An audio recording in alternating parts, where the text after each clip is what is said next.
प्रणाम दर्शकों, स्वागत है आपका एक बार फिर से आपके अपने चैनल मैक टेक्नोक्रेट्स में। तो दोस्तों, पिछले लेक्चर्स के अंदर हमने लॉगरिथमिक प्रॉपर्टीज, क्वाड्रेटिक इक्वेशन और कंपोनेंडो एंड डिविडेंडो रूल इनसे रिलेटेड कुछ क्वेश्चंस लिए थे और इनकी थ्योरी को हमने डिस्कस किया था। ठीक है, आज का हमारा जो टॉपिक होगा उसका नाम है कोऑर्डिनेट ज्योमेट्री। कोऑर्डिनेट ज्योमेट्री से संबंधित जो छोटे मोटे टॉपिक्स या फॉर्मूले आपको लर्न होने चाहिए, बिल्कुल बेसिक प्रकार के, वो आपको बताते हैं।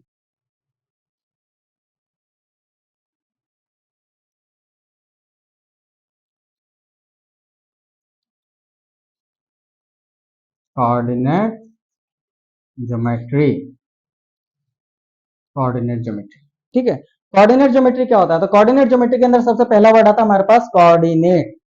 ठीक है, कोऑर्डिनेट। तो कोऑर्डिनेट्स के बारे में क्या जानते हैं? कोऑर्डिनेट्स के बारे में जानते हैं कि देयर आर 3 कोऑर्डिनेट्स, ठीक है ना, in respective directions to measure the entire 3D volume. ठीक है ना, हम इस 3 डायमेंशनल वर्ल्ड के अंदर रहते हैं, तो किसी भी चीज को ऑब्जर्व करने के लिए, क्यों? क्योंकि फिजिक्स क्या है? ऑब्जर्वेशन। तो किसी भी चीज को ऑब्जर्व करने के लिए हम सबसे पहले 3 डायमेंशनल एक कोऑर्डिनेट सिस्टम लेते हैं। वो मैं आपको बना के दिखाता हूँ। 3 डायमेंशनल कोऑर्डिनेट सिस्टम कैसा होता है? 3 डायमेंशनल कोऑर्डिनेट सिस्टम कुछ इस तरीके का होता है। ठीक है, this is X, this is Y, this is Z. ठीक है, ये X Y Z 3 dimensional coordinate system होता है। अब इसके अंदर एक्स वाई जेड ये 3 एक्सिस हैं। ये क्या है? ये एक्सिस हैं, एक्स वाई जेड। ये क्या है? ये एक्सिस हैं, ये एक्सिस है। ठीक है, और ये तीनों के तीनों एक्सिस एक दूसरे से 90 डिग्री पर है। ठीक है, मतलब ये भी 90 डिग्री है और ये भी 90 degree. What does it means? It means ये है कि अगर आप इस डायरेक्शन को एक एक्सिस मान लेते हैं, कोई सा भी, जैसे मान लीजिए एक्स एक्सिस बोल दिया, इस डायरेक्शन को अगर हम वाई एक्सिस मान लेते हैं, ठीक है, देखिए दोनों परपेंडिकुलर है, एक में सामने देखना और एक मेरे लेफ्ट, तो ये दोनों परपेंडिकुलर है 90 डिग्री। ठीक है, तो इसको एक्स मान लिया, इसको वाई मान लिया। तो जब आप इस हाथ से इस हाथ की तरफ जाओगे, मतलब राइट हैंड को की फिंगर्स को इस तरीके से कर्ल करोगे लेफ्ट डायरेक्शन में, तो आपका जो थंब आ रहा है वो आपको क्या देगा? थर्ड एक्सिस की डायरेक्शन। क्या देगा? थर्ड एक्सिस की डायरेक्शन, मतलब जेड की डायरेक्शन। तो इसमें आप खुद देखिए कि अगर आप राइट हैंड की फिंगर को, ये एक्स का मतलब क्या है? बाहर। ठीक है, ये एक्स का मतलब क्या है? बाहर। मतलब अगर यहां पे मैं आपको नोट करवाना चाहूं तो X and Y are in the plane of board. कुछ आई बात समझ में? मतलब सॉरी, वाई और जेड, वाई और जेड, मतलब जेड और वाई ये जो है ये बोर्ड के प्लेन में है। ठीक है, देखिए y मतलब ये वाला एक्सिस और z मतलब ये वाला एक्सिस, मतलब ये 2 डायमेंशनल प्लेन का निर्माण कर रहे हैं। 2 डायमेंशनल प्लेन मतलब ये बोर्ड के प्लेन में है। ठीक है, और ये 2 डायमेंशनल बोर्ड पे हम 3 डायमेंशनल फिगर नहीं बना सकते, इसलिए मैंने उसको कुछ इस तरीके से लिखा है, लेकिन इसके ट्रांसफॉर्मेशन भी मैं आपको सिखाऊंगा। ठीक है, तो z and y are in the plane of board. तो x के बारे में क्या बात करें? x axis can be into or out of the plane of board। ठीक है, मतलब अभी मैंने आपको एग्जांपल दिया था ना कि सपोज कीजिए कि आप एक अभी भी जन्मे बच्चे हैं, बिल्कुल अभी फ्रेश आपका जन्म हुआ है। तो जैसे ही आप सबसे पहले आंखें खोलते हैं तो आप इस दुनिया में आ चुके हैं, आपका ऑब्जर्वेशन स्टार्ट हो चुका है, फिजिक्स की लर्निंग वहीं से स्टार्ट हो चुकी है। ठीक है, तो जैसे ही अपने आप आंख खोलते हैं, जो आपको सबसे पहली डायरेक्शन दिखती है ना, ध्यान से सुनिएगा, आपको जो सबसे पहली डायरेक्शन दिखती है उसे अपन बोल देते हैं एक्स एक्सिस। ठीक है ना, क्योंकि हमें वेरिएबल्स के नाम देने पड़ते हैं, तो हमने 3 नाम दे दिए, एक्स वाई जेड। तो सबसे पहली डायरेक्शन जो हमें आंख खुलते ही दिखती है उसे अपन बोल देते हैं एक्स एक्सिस। उसके बाद ध्यान देने वाली बात है कि जो लेफ्ट हैंड साइड वाली हमारी डायरेक्शन है परपेंडिकुलर, ठीक है ना, मतलब ये हमारे सामने की दिशा, तो फर्स्ट एक्सिस एक्स। उसके बाद लेफ्ट हैंड साइड, मतलब आप जिस सामने से ऑब्जर्व कर रहे हो तो लेफ्ट हैंड साइड मुड़ जाइएगा, लेफ्ट हैंड साइड आपके प्लस वाई एक्सिस मिलेगा, left hand side plus Y axis मिलेगा। और जब आप मतलब सामने की डायरेक्शन से लेफ्ट हैंड साइड मुड़ते हैं, तो देखिए ये सामने की डायरेक्शन है, मेरी उंगलियां बिल्कुल आपकी तरफ है।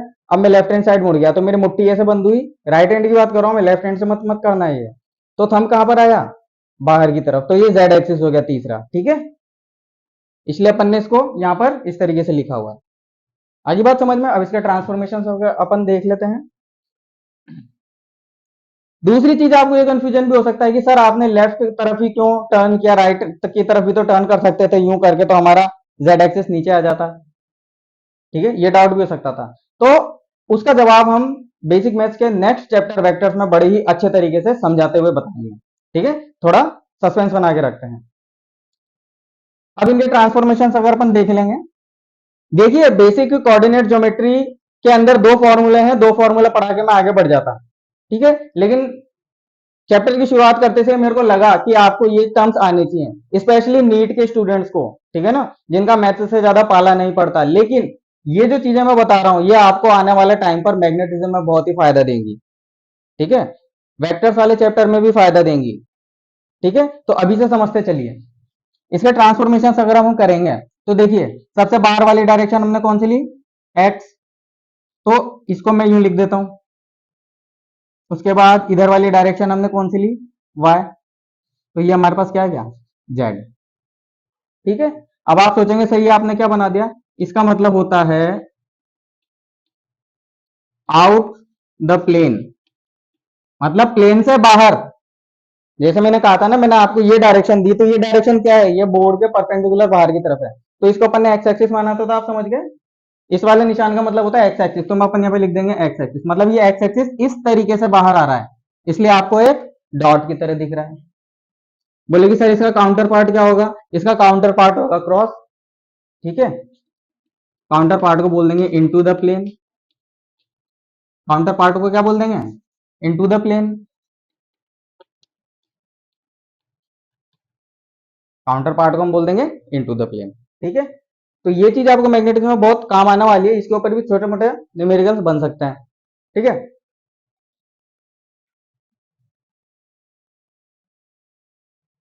अब इसके अलावा अगर आप नेगेटिव डायरेक्शन में जाते हैं, क्योंकि ये तीन डायमेंशन है, ठीक है ना, डायमेंशन पॉजिटिव भी होती है तो नेगेटिव भी होती है, तो जब अगर हम नेगेटिव डायरेक्शन में जाते हैं तो हमें तीन एक्सिस और मिलते हैं। क्या मिलते हैं, अगर y को मैं पीछे बढ़ाऊंगा तो क्या मिलेगा, नेगेटिव y एक्सिस।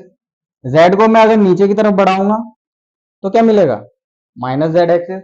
और अगर मैं x को पीछे इनटू द प्लेन अंदर की तरफ बढ़ाऊंगा तो मेरे को माइनस एक्स एक्सिस मिलेगा। ठीक है ना, बनाने की जरूरत है, आप समझ लीजिएगा एक बार, है ना, मतलब y को अपन इस तरीके से पीछे ले जाएंगे तो ये हो जाएगा माइनस वाई, z को पीछे ले जाएंगे ये हो जाएगा माइनस जेड, और x को पीछे ले जाएंगे तो ये हो जाएगा माइनस एक्स, कुछ इस तरीके से। ठीक है ना, मतलब ये पूरा का पूरा एक 3D वॉल्यूम चल रहा है, टू डायमेंशनल बोर्ड पे समझ में नहीं आ रहा है ना, तो आप इस तरीके से समझिए कि x अगर यहाँ से बाहर आ रहा है तो अंदर भी जा रहा होगा तो वो माइनस एक्स हो गया, y अगर इधर जा रहा है तो इधर वो पीछे भी जा रहा होगा तो ये माइनस वाई होगा, प्लस जेड अगर इधर जा रहा है तो वो इधर नीचे की तरफ भी जा रहा होगा, ये माइनस जेड हो गया।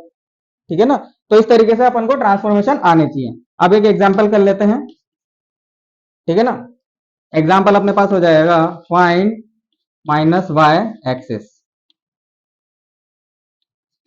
Find minus Y axis. ठीक है ना, मतलब हमें माइनस वाई एक्सिस फाइंड करना है। किसमें फाइंड करना है सर, तो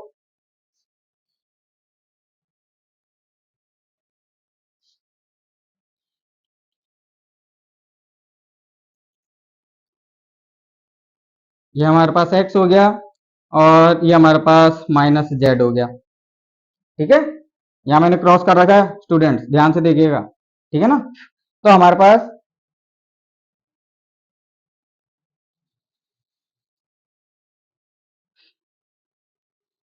पास एक डायरेक्शन आएगी into the plane minus Z, और हमारे पास ये डायरेक्शन आएगी प्लस की एक्स। ठीक है ना, और हमसे क्वेश्चन में पूछा क्या है कि find Y axis, Y axis किधर होगा ये बताइए। ठीक है, आ गया ना दिमाग थोड़ा सा कच्चा कि भाई क्या है कैसे है, तो इस वाले ट्रांसफॉर्मेशन को हम अब यूज करना सीखेंगे। ठीक है ना, ये तो जनरल बात होती है, किताबों में यही छपा है, लेकिन रैंक इनसे आती है जो इसको समझता है। तो देखिए माइनस जेड अंदर है तो प्लस जेड कहाँ होगा, बाहर की तरफ। ठीक है ना, माइनस जेड अंदर है तो प्लस जेड कहाँ होगा, बाहर की तरफ, ये प्लस जेड हो गया बाहर की तरफ। अब आप ध्यान दीजिएगा, हमने जो पहली डायरेक्शन एक्स मानी थी उसको दूसरी डायरेक्शन की तरफ रोटेट किया था, दूसरी डायरेक्शन की तरफ रोटेट किया था, तभी हमारे पास तीसरा आया था, ठीक है ना। तो वही चीज हम यहाँ अप्लाई करेंगे। ये प्लस एक्स है, ठीक है, तो ये प्लस एक्स हो गया। ओके, उसके बाद माइनस जेड अंदर है तो प्लस जेड कहाँ है, बाहर। प्लस जेड कहाँ है, बाहर। तो अब मेरे को ये वाली डायरेक्शन में अंगूठा चाहिए और राइट हैंड से ही चाहिए। तो देखो, इसको मैं हाथ को यूं घुमाता हूं और यूं घुमाता हूं या फिर यूं, इस तरीके से, ठीक है। तो x प्लस एक्स ये हो गया मेरे सामने वाली डायरेक्शन। अब अगर मैं अपवर्ड घुमाता हूं मेरी उंगलियों को, जो कि y एक्सिस की डायरेक्शन है, समझ रहे हैं, तो ये प्लस जेड था, तो ये x अपन ने अपन को क्वेश्चन में गिवन है। अगर मैं अपने राइट हैंड की डायरेक्शंस को, उंगलियों को ऊपर की तरफ घुमाता हूं, ठीक है, तो हमारे पास y एक्सिस कहां पे आएगा, इसका सॉल्यूशन हमारे पास हो जाएगा। तो हमारे पास y एक्सिस आएगा, ये प्लस जेड है, ये x है, तो हमारे पास y एक्सिस यहाँ आएगा, ठीक है। क्यों, क्योंकि ये वाला जो मैंने रूल बताया है ये वेक्टर्स में भी आगे बहुत ही ज्यादा आपके लिए यूजफुल रहने वाला है। आप तो इस तरीके से याद रख लीजिए कि ये आपका राइट हैंड है, राइट हैंड से आपको थम्स अप करना है। थम्स अप कैसे करना है, हाथ फैलाया तो फर्स्ट डायरेक्शन, उंगलियां मोड़ी तो सेकंड डायरेक्शन, मतलब परपेंडिकुलर डायरेक्शन में second direction, and the thumb which is perpendicular to both is also in third direction. ये चीज आपको समझ में आएगी। इससे ज्यादा एग्जाम्पल मैं भी यहाँ पे नहीं दूंगा, आने वाले वेक्टर्स वाले चैप्टर में अपन आगे पढ़ेंगे। अब नेक्स्ट जो हमारे पास टॉपिक आएगा वो कुछ इस तरीके से आ जाएगा, जिसको अपन बोल देंगे डिस्टेंस फॉर्मूला। डिस्टेंस फॉर्मूला, ठीक है। What does it means distance formula, distance formula मतलब डिस्टेंस बिटवीन टू पॉइंट्स, ठीक है ना। हमको किन्हीं भी दो पॉइंट्स के बीच में डिस्टेंस अगर मेजर करना है तो आपको एक छोटा सा फॉर्मूला अप्लाई करना पड़ेगा। उस फॉर्मूले को बोलते हैं D, distance. Distance is equal to under the root of x2 minus x1 whole square plus y2 minus y1 whole square, ठीक है। ये तो हो गया बेटा 2D में। ये तो क्या हो गया, 2D में। 2D मतलब अगर अपन दो टू डायमेंशन की बात करें, मतलब हमारे पास सिर्फ दो एक्सिस होने चाहिए। जैसे ये बोर्ड की बात करी थी मैंने थोड़ी देर पहले, वो y और z प्लेन में था। बोर्ड का प्लेन क्या है, बोर्ड का प्लेन क्या है, प्लेन ऑफ बोर्ड। इस वाले अगर कोऑर्डिनेट सिस्टम को अपन रेफरेंस मांगे तो बोर्ड का प्लेन क्या है, बोर्ड का प्लेन है हमारे पास वाई जेड प्लेन। बोर्ड का प्लेन हमारे पास है वाई जेड प्लेन। अब अगर ये 2D में है तो बोलेगी सर 3D में क्या होगा। 3D में भी देखिए, 3D में आपके पास फॉर्मूला आ जाएगा x2 minus x1 whole square plus y2 minus y1 whole square plus तीसरा कोऑर्डिनेट और जुड़ जाएगा z2 minus z1 whole square, ठीक है। जहां पर x, y और z क्या है, x1 y1 z1, उनको अपन यहां बता देते हैं कि x1 y1 z1 ये हैं coordinates, coordinates of first point, coordinates of first point.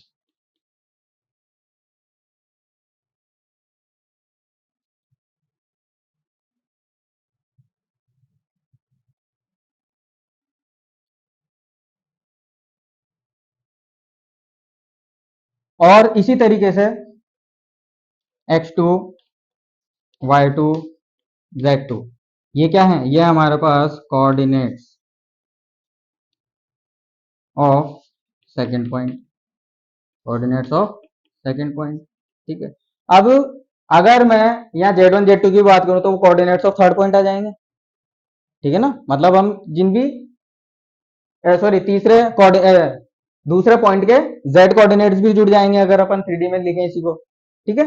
चलिए अब डायग्राम से पहले इसको समझ लेते हैं। अगर ये 2 डायमेंशनल वाले को समझ लेते हैं, 3D बनाना मुश्किल हो जाएगा क्योंकि अभी आप इस पर मैंने आपको समझा दिया था।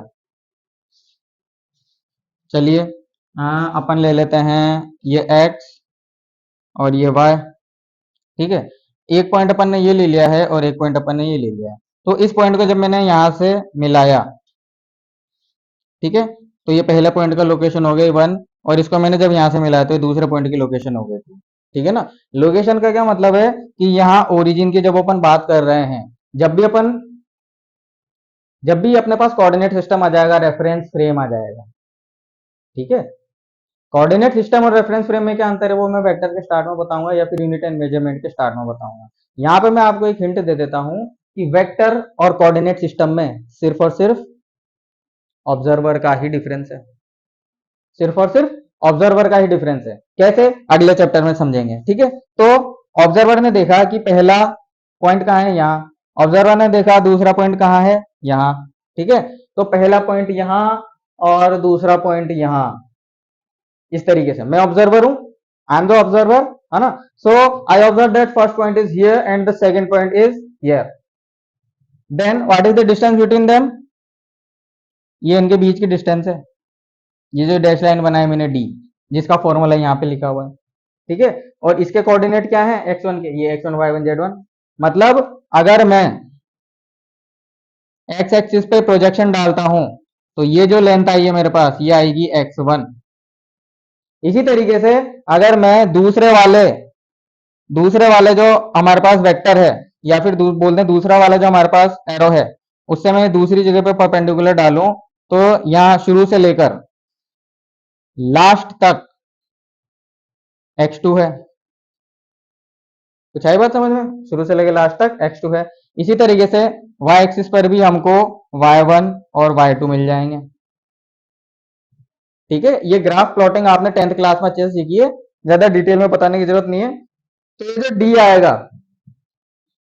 आपको दिख रहा है ये डी, और ये ट्राइंगल भी बनता हुआ दिख रहा होगा। तो अगर आप इस ट्राइंगल को ध्यान से देखेंगे तो ये डी है और ये राइट एंगल है 90 डिग्री, क्योंकि देखो ये राइट एंगल ही दिख रहा है इस वाले ट्राइंगल में।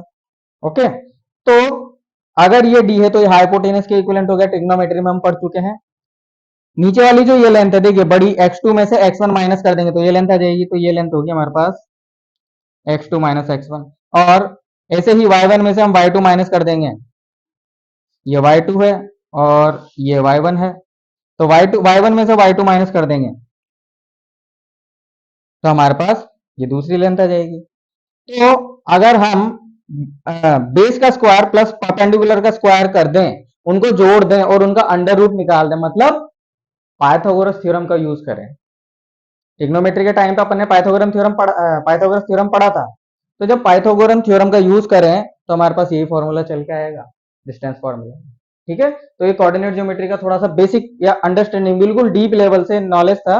इसके बाद अपन कुछ क्वेश्चंस लेते हैं।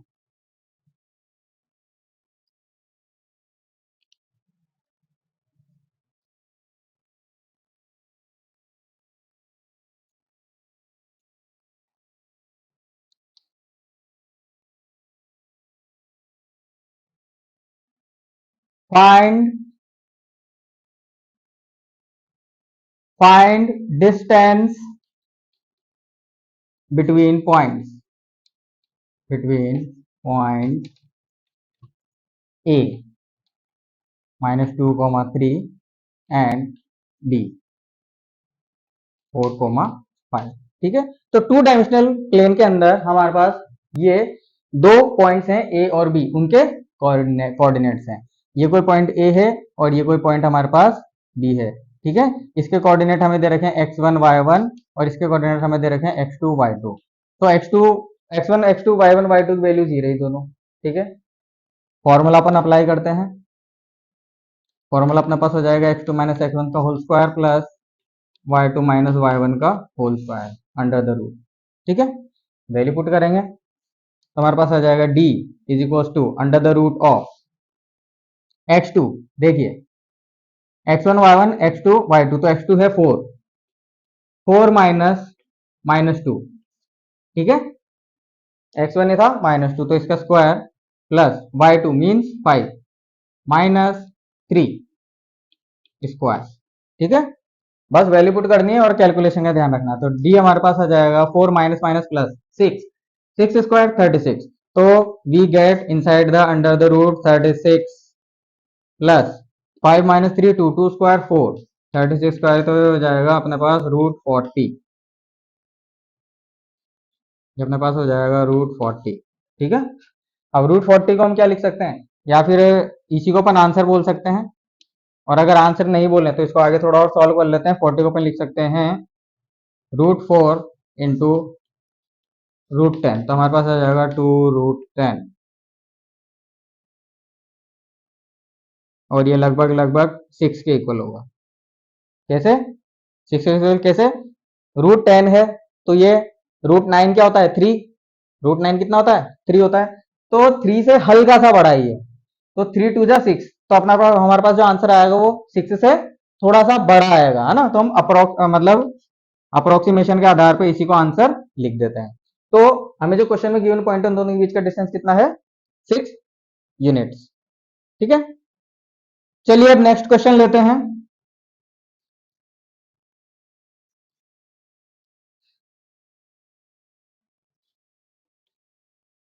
PQ is diameter of circle whose center is -2, 3 and Q is 1, 4। तो क्वेश्चन क्या है हमारे पास? फाइंड द कोऑर्डिनेट्स,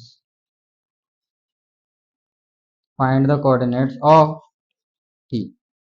ठीक है, तो क्वेश्चन को थोड़ा लैंग्वेज में घुमा दिया है बस, और कुछ भी नहीं है। आप इसको एक बार अच्छे से समझेंगे, अंडरस्टैंड करेंगे तो आपको ये समझ में आ जाएगा। क्वेश्चन को एक बार अच्छे से देख लीजिए। यहाँ पर देखिए सर्कल की बात कर रहा है, डायमीटर है सर्कल का PQ, जिसमें से हमें Q के कोऑर्डिनेट्स दे रखे हैं, सेंटर के कोऑर्डिनेट्स दे रखे हैं, और वो इसका P का कोऑर्डिनेट निकालना चाहता है।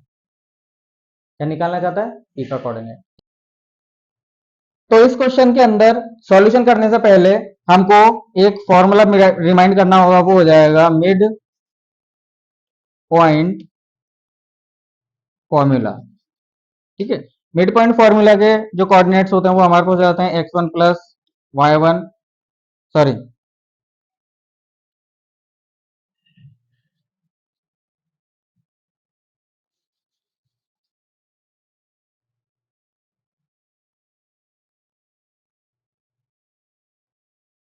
तो मिड पॉइंट के कोऑर्डिनेट हमारे पास हो जाते हैं x1 प्लस x2 बाय 2 और y1 plus y2 bye 2।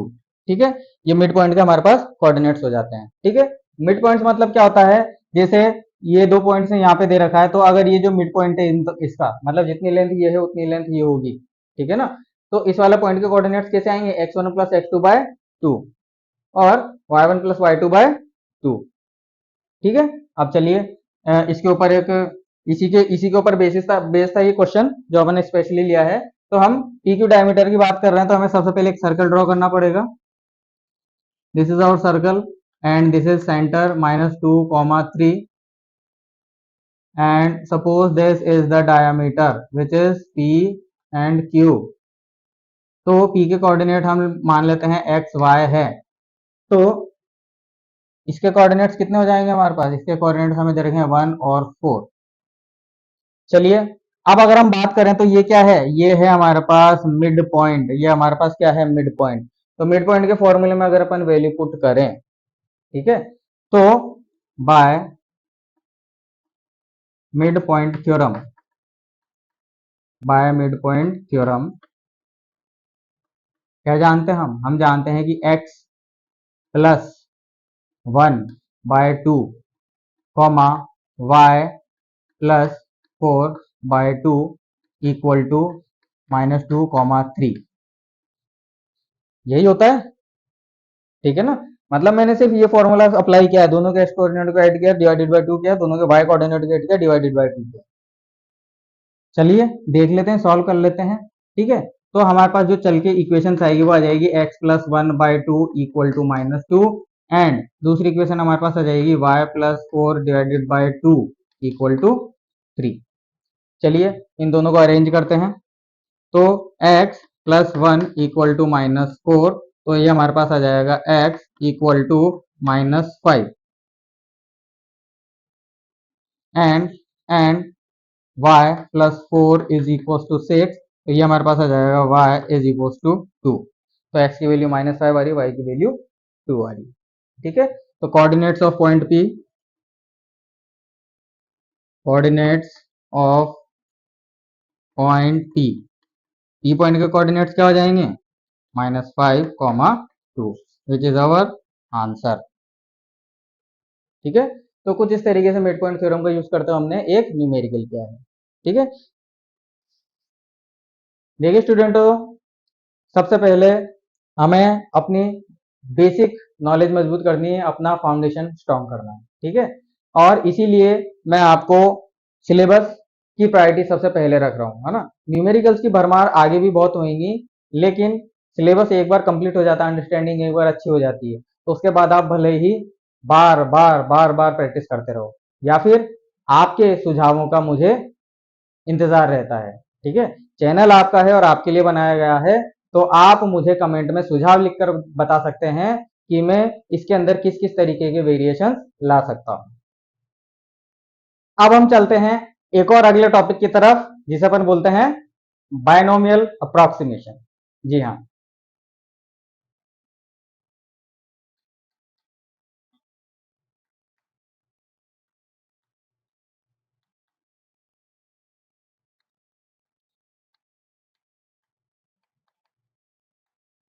Binomial approximation.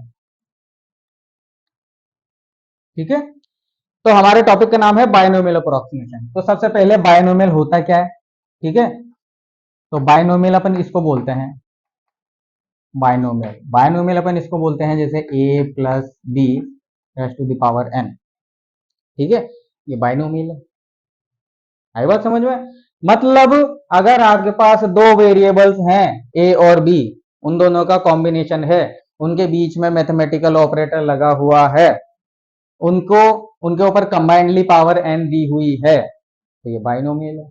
ठीक है, अगर आप n की वैल्यू 2 रख देते हैं कि इफ n इक्वल टू 2, तो ये हमें क्या मिल जाता है, a प्लस बी का होल स्क्वायर। तो ये हमारे पास होता है a square plus 2ab plus B square. ये स्क्वायर का फॉर्मूला आप 10th क्लास में या फिर अर्लियर क्लासेस में बड़े अच्छे से पढ़ चुके हैं, a square plus 2ab plus B square. ठीक है, अगर हम यहाँ पर n की वैल्यू 3 रख देते हैं, तो a प्लस बी का क्यूब का फॉर्मूला भी आपको याद होगा। ठीक है, but what about n equal to 7, 8, 9, 10 and so on. तो जब हम n की वैल्यू बड़ी रखते हैं, तो हम इसको एक पूरे को एक पैरामीटर, एक फैमिली बना देते हैं बायनोमियल। क्या बना देते हैं, फैमिली बायनोमियल। तो ये जो पार्ट है, ये इस फैमिली का एक हिस्सा है। गॉट माई पॉइंट, ये इस फैमिली का एक हिस्सा है। तो a प्लस बी का square is equal to a square plus 2ab plus B square. 3 के लिए भी लिख सकते हैं, 4 के लिए भी लिख सकते हैं। तो ये आपने देखा। अब इसके बाद हम देखते हैं कि इसका एक्सपांशन कैसे होता है। जैसे a प्लस बी का होल स्क्वायर का फॉर्मूला तो हमें पता है ना, क्यूब का भी पता है, और इसके जो फर्दर एक्सपांशन है उनके ऊपर हमें जाना भी नहीं है। ठीक है, जी हाँ, बिल्कुल सही सुना आपने, उनके ऊपर हमें बिल्कुल जाना भी नहीं है। क्यों, क्योंकि हमने टॉपिक लिया है अप्रोक्सीमेशन। हमने क्या टॉपिक लिया है, अप्रोक्सीमेशन। ऐसे तो इसके ऊपर पूरे डिटेल्ड एक चैप्टर है मैथमेटिक्स में, जेई के अंदर। ठीक है ना, तो हमें बस इसके अप्रोक्सीमेशन पढ़ने हैं नीट के परस्पेक्टिव से। देखिए, अब अप्रोक्सीमेशन क्या होता है, अप्रोक्सीमेशन होता है if b is very very less than a। ठीक है, तो हम क्या करेंगे, हमने लिया a plus B raise to the power n, तो ये हमारे पास आ जाएगा। इसमें से हम a बाहर ले लेते हैं, अंदर क्या बचेगा, 1 plus B by A raise to the power n। तो ये हमारे पास इक्वल हो जाएगा a की पावर n, a की power n 1 plus b by a की पावर n। ठीक है, यहां तक हो गया। अब इसके बाद, क्योंकि हम जानते हैं कि जो b जो है वो बहुत ही छोटा है किससे, a से। ठीक है, तो हम ये अप्रोक्सीमेशन लगा देंगे, a raise to the power n 1 plus B by A 1 plus B by A into N. ठीक है, ये n यहाँ पर अंदर आ गया। बोले कि सर ऐसा कैसे आ गया, भाई ऐसा इसलिए आ गया क्योंकि जब हम बायनोमियल का एक्सपांशन लिखते थे, ठीक है ना, बायनोमियल को एक्सपांड करते थे, तो एक बहुत ही लंबी सीरीज आती थी। क्या आती थी, सीरीज। और उस सीरीज को मैथमेटिक्स में पढ़ना अच्छा रहता है क्योंकि वहां पे क्वेश्चन अच्छे बनते हैं। लेकिन हमारे फिजिक्स में हमें उस इनफाइनाइट सीरीज के लास्ट तक जाने की जरूरत नहीं रहती, हमारे लिए शुरू की दो टर्म्स ही काफी होती है। हमारे लिए शुरू की दो टर्म्स ही काफी होती है। ठीक है, तो शुरू की दो टर्म्स क्या होती है, 1 + n(x). ठीक है, ये वाला एक अपना पास फंडा आ चुका है, हम इसको इस तरीके से लिख सकते हैं। तो सबसे पहली चीज आ जाएगी a+b⁴n is equals to a⁴n 1 + n b/a। ठीक है, और ये चीज कब है, जब a बहुत बहुत बड़ा हो b से। ठीक है, अब चलिए इससे रिलेटेड कुछ चीजें लिख लेते हैं। जैसे अगर 1 + x⁴n है तो ये हमारे पास हो जाएगा 1 + nx। ठीक है, अगर 1 - x⁻n है तो ये हमारे पास हो जाएगा 1 + nx। तो समझ रहे हैं आप इसको? ठीक है, ये मतलब ये -n अंदर जाएगा तो माइनस माइनस प्लस एक्स हो जाएगा, तो 1 + nx आ गया। इसके अंदर यहाँ भी प्लस था, यहाँ भी प्लस था, तो यहाँ पर भी 1 + nx आ जाएगा। ठीक है, तो कुछ इस तरीके से अपन इसके अप्रोक्सीमेशन को तैयार करते हैं। ठीक है, इसके अप्रोक्सीमेशन के लिए एक लंबी सीरीज चलती है, उसका फॉर्मूला कुछ इस तरीके से होता है। ठीक है, मतलब अगर हम इसको एक्सपांड करना चाहें 1 + x⁴n is equals to 1 + nx + n (n−1/2 × x² plus n(n−1 × n-2/6)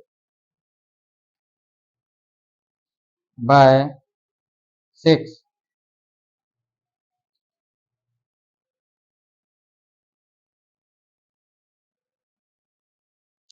x³ plus and so on.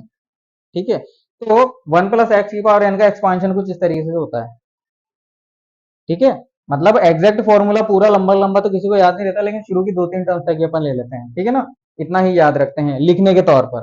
तो 1 + nx जो है, ये देखिए इसकी दो फर्स्ट टर्म्स हैं, ये इसकी दो फर्स्ट टर्म्स हैं। तो पीछे की जितनी भी हायर ऑर्डर की टर्म्स हैं, जैसे यहाँ पे x का ऑर्डर 2 है, यहाँ पे x का ऑर्डर 3 है, फिर 4 5 6 एंड सो ऑन, तो हायर ऑर्डर वाली टर्म्स को हम नेग्लेक्ट कर देते हैं। क्या कर देते हैं, नेग्लेक्ट कर देते हैं। ठीक है, और तो हमारे पास दो फर्स्ट दो टर्म्स बनती है, तो इसी को हमने बोल दिया है अप्रोक्सीमेशन। इसी को अपन ने क्या बोल दिया है, इसी को हमने बोल दिया है अप्रोक्सीमेशन। इसी को हमने बोल दिया है अप्रोक्सीमेशन। अब अप्रोक्सीमेशन यही चीज है हमारे पास, इतनी सी, उसको हमने इस तरीके से डिराइव किया और उसके बाद फॉर्मूलाज बना के प्रूफ कर दिया। ठीक है, अगर आप इसका एक प्रूफ चाहते हैं तो कोई सा भी प्रूफ ले सकते हैं। जैसे ये वाला प्रूफ ले लेते हैं अपन, 1 + x⁻²। ठीक है, इसका एक प्रूफ ले लेते हैं कि 1 + x⁻²। ठीक है ना, यहाँ पर हमारे पास n क्या है, यहाँ पे n हमारे पास 2 है, तो हम जानते हैं 1 + x⁻² इज इक्वल कितना होता है, 1² + x² + 2ax, यही होगा। तो चलिए इस फॉर्मूले से हम सॉल्व करते हैं। तो 1 + x² इज इक्वल्स टू, सबसे पहले हमारे पास 1, तो ये 1 प्लस 2 × x, n की जगह 2 × x, तो दो टर्म आ गए प्लस, उसके बाद n(n−1), n कितना था 2 × 2 - 1/2। ठीक है, इंटू x², ये x²। तो जब हम इसको सॉल्व करेंगे तो 1 + x⁻² is equal to 1 plus, ये देखिए 2 - 1 1, 1 2 2, 2 से 2 कैंसिल, तो 1 आ जाएगा वापस। तो इसको अपन यहाँ पहले लिख देते हैं, +2s लिख देते हैं। तो ये हमारे पास प्रूफ हो चुका है, ये हमारे पास प्रूफ हो चुका है इस तरीके से। ठीक है ना, मतलब मैंने इस फॉर्मूले को, जो मैंने फॉर्मूला लिखा है उसकी करेक्टनेस बता दी है। तो इसी तरीके से 1 + x भी एक सीरीज होती है, a + b का पावर n, ये इसकी भी एक सीरीज होती है, इसका एक लंबा फॉर्मूला चलता है। ठीक है ना, अलग अलग चीजों की सीरीज होती है। तो सीरीज वाले चैप्टर में आप इनको अच्छे से पढ़िएगा, लेकिन बेसिक अप्रोक्सीमेशन कैसे करते हैं वो आपको आना चाहिए फिजिक्स के पॉइंट ऑफ व्यू से। चलिए अब इसके ऊपर कुछ क्वेश्चंस कर लेते हैं। चलिए क्वेश्चन लिखते हैं। क्वेश्चन हमारे पास, फाइंड द वैल्यू ऑफ इसकी वैल्यू फाइंड करनी है हमें 0.99 रेस टू द पावर 4। ठीक है, 0.99 रेस टू द पावर 4 की वैल्यू हमको फाइंड करनी है। तो क्या हम बाइनोमियल का क्वेश्चन है ये? बोले नहीं सर, इसके अंदर तो एक ही टर्म है। तो क्या हुआ बच्चों, दो टर्म हो सकती है, पर इसको कर तो सकते हैं। बाइनोमियल में कन्वर्ट करो तो हमारे पास आ जाएगा 1 minus 0.01 raise to the power 4। अब बन गया ये बाइनोमियल। ठीक है सर, बोले क्या सर, बन गया। तो अब अगर ये हमारे पास बाइनोमियल बना है तो इसकी एग्जैक्ट वैल्यू आप कितने निकाल सकते हैं? ठीक है, ये पावर 4 लगा रखी अपने, तो कैसे निकालेंगे? Bye approximation. अप्रोक्सीमेशन से मैं क्या लिखूंगा? 1 प्लस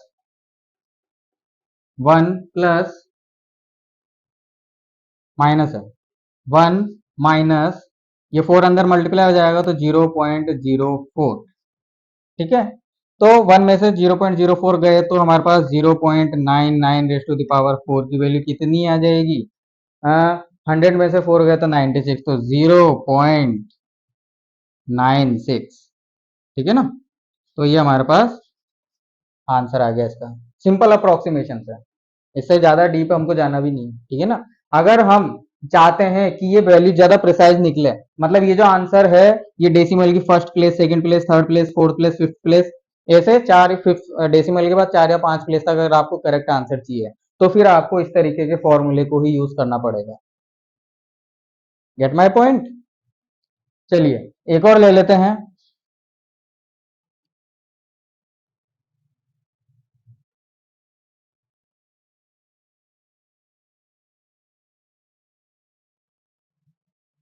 चलिए एक और ले लेते हैं। क्वेश्चन है हमारे पास, find 8.8 raise to the power 1/3। ठीक है, यहीं से इसका सॉल्यूशन स्टार्ट करते हैं। तो इसको हम लिख सकते हैं 8 इंटू 1.1 की पावर 3 की पावर 1/3। ठीक है, 8 बाहर ले लेंगे तो हमारे पास आ जाएगा 8 की पावर 1/3, और 1.1 बचा, इसको मैं लिख दूंगा 1 प्लस 0.1 की पावर 1/3। 8 की पावर 1/3 मतलब ये 2 का क्यूब होता है, तो 8 का क्यूब रूट हो जाएगा 2, तो हो गया 2 इंटू 1 प्लस, इस 1/3 को मैं अंदर मल्टीप्लाई करूंगा तो मेरे पास आ जाएगा 0.1/3। ठीक है भाई, ये 1/3 अंदर मल्टीप्लाई हुआ है ना अप्रोक्सीमेशन से। भाई अप्रोक्सीमेशन अपन ने यहाँ पे सीखा है, ये फॉर्मूलेज लिखे हुए हैं इस तरीके से। चलिए, तो अब ये हमारे पास आ जाएगा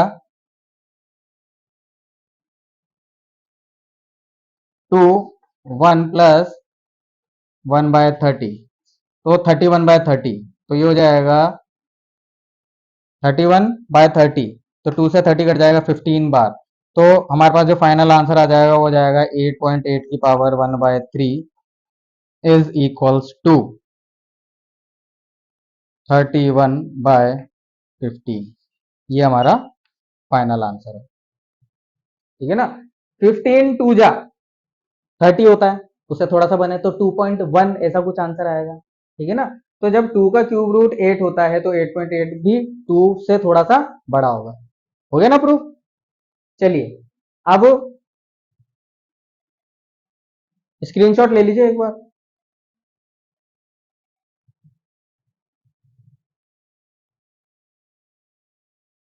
चलिए अगले टॉपिक की तरफ चलते हैं, जो है हमारा प्रोग्रेशंस।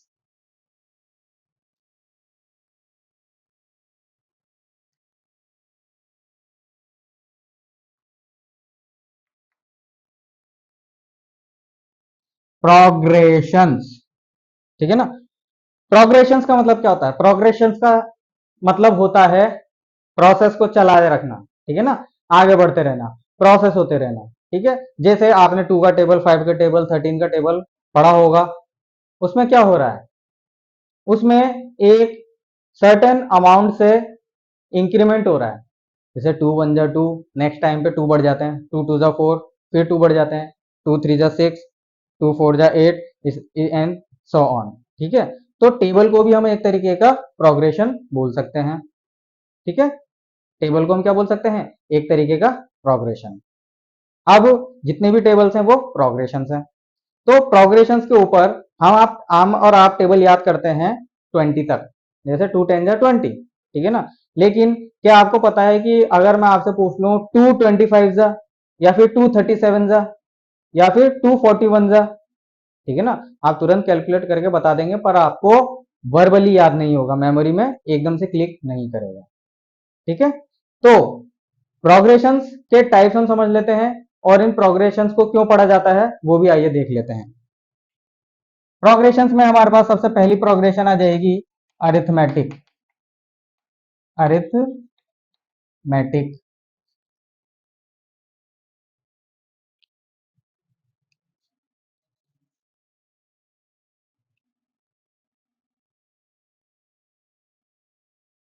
प्रोग्रेशन में सबसे पहले हमारे पास आ जाएगी अरिथमेटिक प्रोग्रेशन। अरिथमेटिक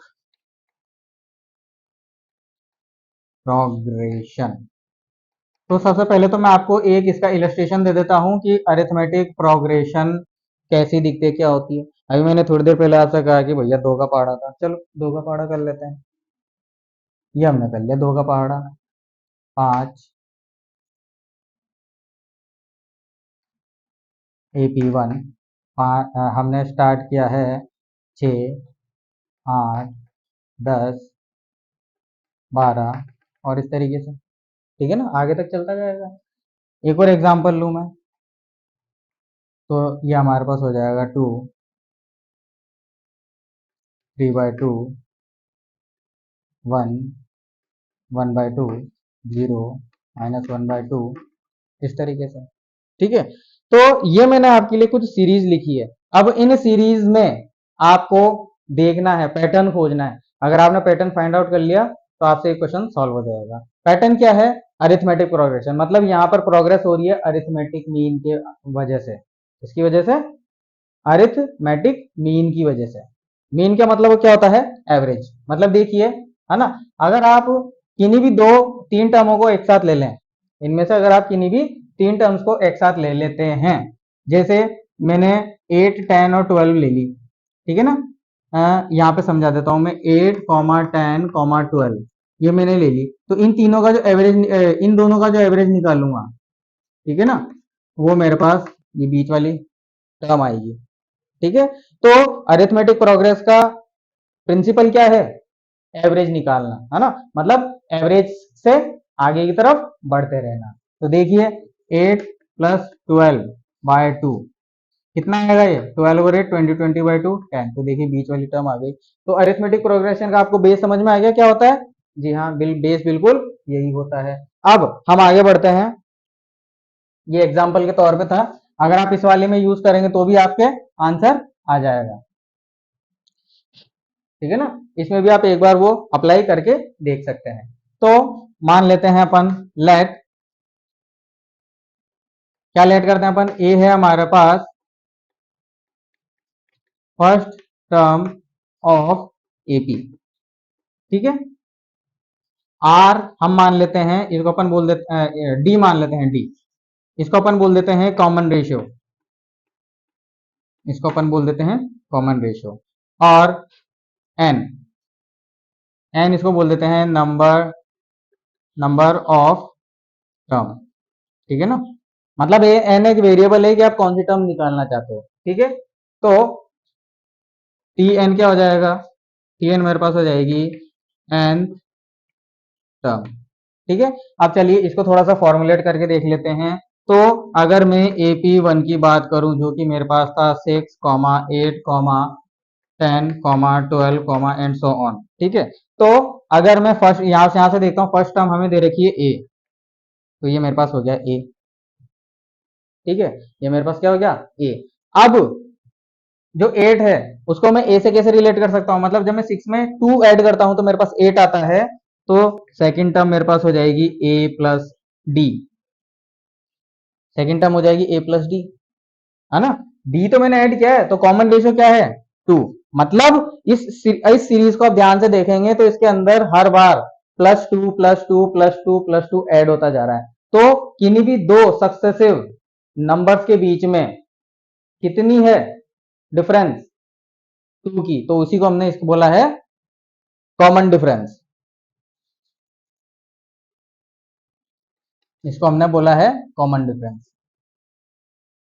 थोड़ा थकान की वजह से लिखने में थोड़ा गलती हो जाती है क्योंकि इसके बाद जीपी ही पढ़ाने वाले थे, बट डोंट वरी, इसको अपन बोलते हैं कॉमन डिफरेंस। ठीक है, तो हमारे पास 10 कितना आ जाएगा, 6 में जब हमने 4 जोड़े तब हमारे पास 10 आया, तो इसको हम इसमें लिख सकते हैं a प्लस 2d।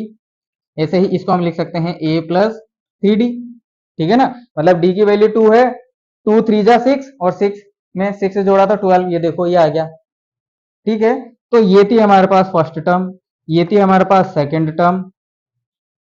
ठीक है ना, या फिर इस तरीके से लिख लेते हैं, ये हमारे पास फर्स्ट टर्म थी, ये हमारे पास सेकंड टर्म थी, ये हमारे पास थर्ड टर्म थी, ये हमारे पास फोर्थ टर्म थी। ठीक है, तो अगर हम आगे जाके nth टर्म की बात करेंगे तो nth टर्म में हमारे पास क्या आ जाएगा, a plus N minus one into D. अब n माइनस वन कैसा आया, देखिए लॉजिक देखिए, यहां पर फोर्थ टर्म में हमारे पास d का कोफिशिएंट है 3, मतलब इससे एक कम है।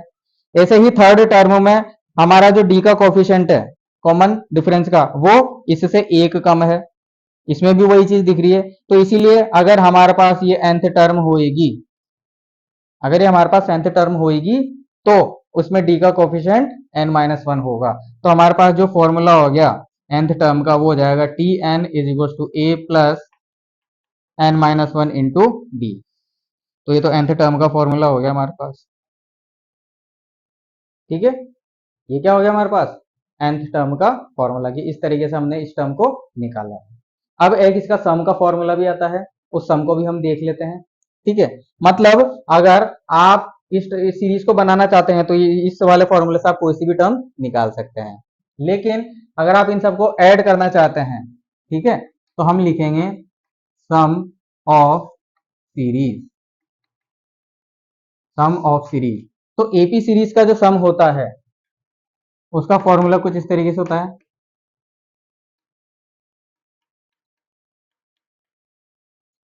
2a plus N minus one into D, या फिर इसको हम इस तरीके से भी लिख सकते हैं n by two into A plus L.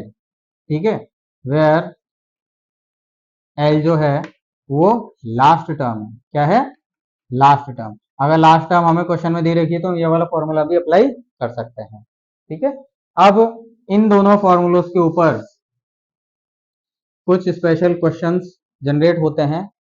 ठीक है, चलिए एक क्वेश्चन ले लेते हैं।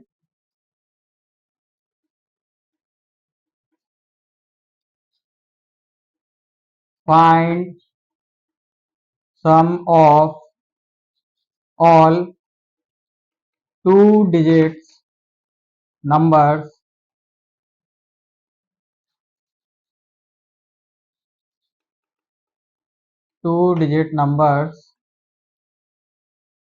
find sum of all two digit numbers which are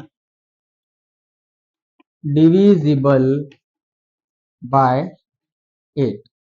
ठीक है, and find ninth term and find ninth term। Okay, तो चलिए सॉल्यूशन करते हैं। तो सबसे पहले तो इसने हमें एपी के बारे में कुछ दे ही नहीं रखा, तो हम चलो इसी क्वेश्चन में से डाटा निकालते हैं।